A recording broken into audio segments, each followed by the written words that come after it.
Hola, buen día jóvenes, saludos desde casita, esperando que se encuentren muy bien cumpliendo las normas dadas por el Ministerio de Salud, quedándose en casa y no saliendo.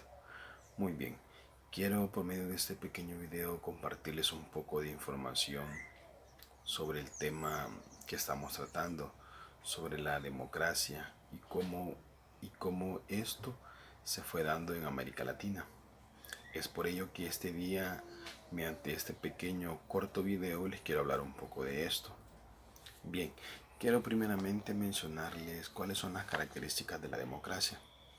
Las características de la democracia, recordemos que son libre participación, libertad de opinión, sufragio, que éste sea secreto. Asimismo, otra característica de la democracia es que se dé lo que es la igualdad de oportunidades, es decir, que la justicia sea equitativa. Asimismo, también otra de las características de la democracia es que el presidente sea de una forma impuesta por medio de votación popular. Entonces, cada una de estas características que les acabo de mencionar se deben de dar en los pueblos de hoy en día, de América Latina, para poder hablar del término democracia. Es así entonces como yo les quiero mencionar lo siguiente.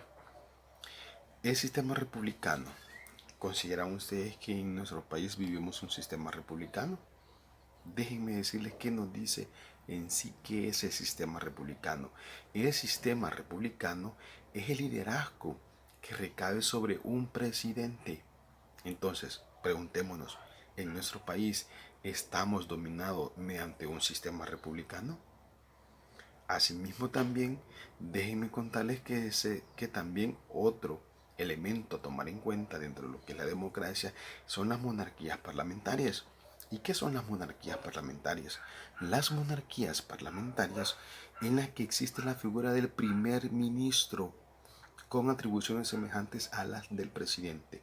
Entonces, si estamos entendiendo qué son las monarquías parlamentarias y cuál es el sistema republicano, nosotros en nuestro país no somos gobernados mediante monarquías parlamentarias, somos gobernados mediante un sistema republicano, porque el liderazgo principal recae sobre una persona llamado presidente. Asimismo, déjenme mencionarles otro elemento muy importante también a tomar en cuenta, el cual es la democracia participativa. ¿Qué es la democracia participativa? Es un sistema exactamente de organización política que otorga a los ciudadanos un mayor y más activa la forma de una capacidad de intervención y asimismo una influencia en la toma de decisiones de carácter público. A eso se le llama democracia participativa. Entonces, ¿creen ustedes que en nuestro país se da lo que es la democracia participativa? Déjenme decirles algo muy importante. En la antigua Grecia se daba lo que era este modo de participación, en la cual los ciudadanos ellos manifestaban públicamente sus necesidades. Entonces, a esto se le llamó democracia participativa y por eso es una forma directa en la cual el pueblo hace ejercer, ¿verdad?, sus demandas, pero lo hace públicamente y de una forma directa. Por eso se le llama democracia participativa y de ahí viene el término participativa, donde todos los ciudadanos participan públicamente. Asimismo, también déjenme mencionarles otro elemento muy importante que debemos tomar en cuenta, los cuales son los mecanismos de participación. ¿Cuáles son los mecanismos que hoy en día nosotros contamos en el cual como ciudadanos podemos participar? Pues uno de ellos es el referéndum. Este es un mecanismo de participación en la cual el ciudadano puede hacer ejecutar eh, cuáles son sus demandas, cuáles son sus demandas en las cuales debe ser escuchado. Entonces, el referéndum es un mecanismo de participación directa en la cual el ciudadano pregunta y a la misma vez brinda su opinión, ¿verdad? Para que esta opinión, por supuesto, debe ser aprobada.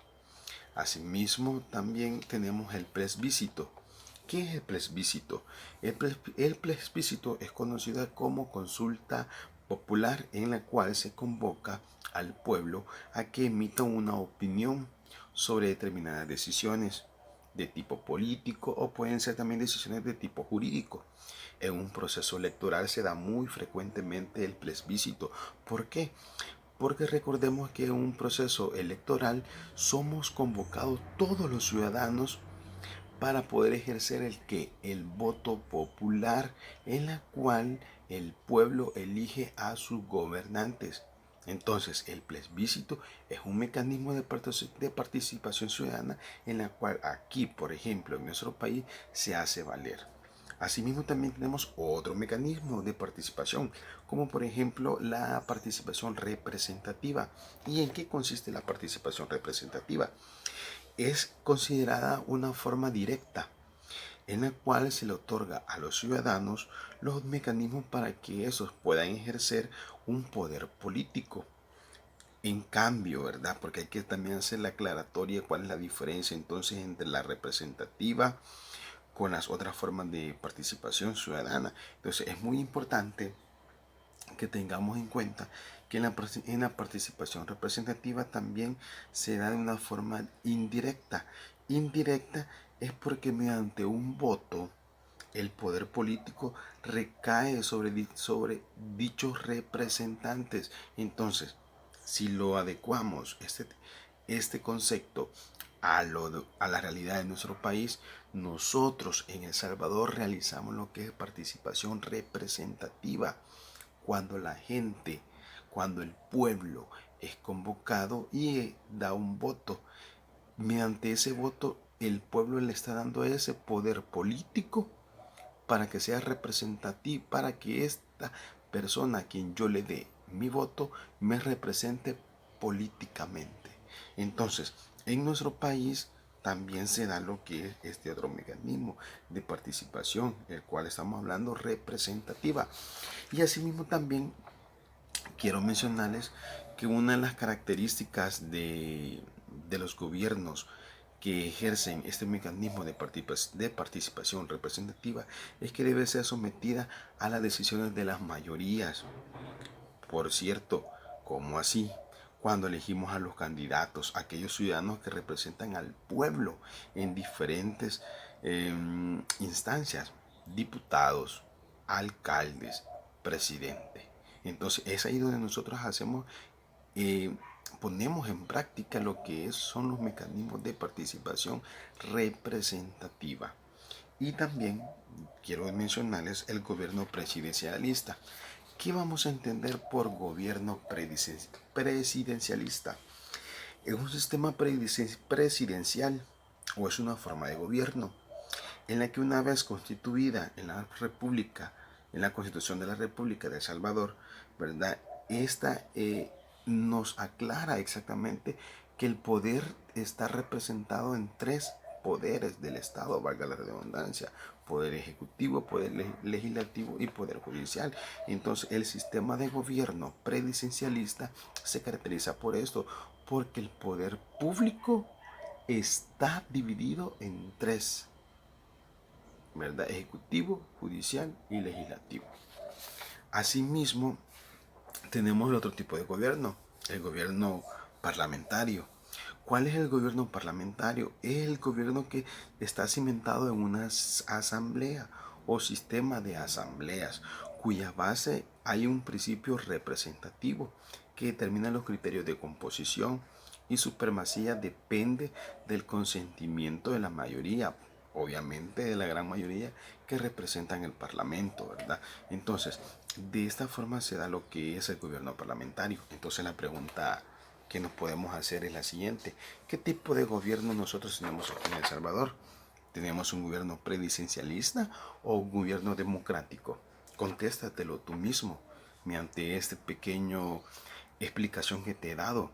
Y asimismo también te hago la siguiente pregunta: ¿cumple la democracia en nuestro país esas características que yo te acabo de mencionar? ¿Las cumple? Pregúntatelo y contesta esta interrogante. ¿Cómo describirías tú entonces la participación en tu comunidad, una participación participativa o una participación representativa. Y otra pregunta que te quiero dejar es, ¿el gobierno de El Salvador tiene las características de un gobierno presidencialista? ¿Tú crees que sí? Bien, de esta forma finalizo esta pequeña intervención. Espero poder haber aclarado un par de dudas de las cuales tú tenías, ¿verdad?, sobre este tema que estamos viendo, el cual es la democracia. Y de esta forma finalizamos este contenido, ese contenido de esta unidad número 2. Si hay preguntas, si hay dudas sobre lo que hemos estado tratando en todas estas semanas desde que empezó esta emergencia, pues yo te pido que me las preguntes en las plataformas virtuales, en Tvox o en Gmail, y con gusto yo te responderé esas dudas que tú tengas. Y recuerda, quédate en casa. Bendiciones.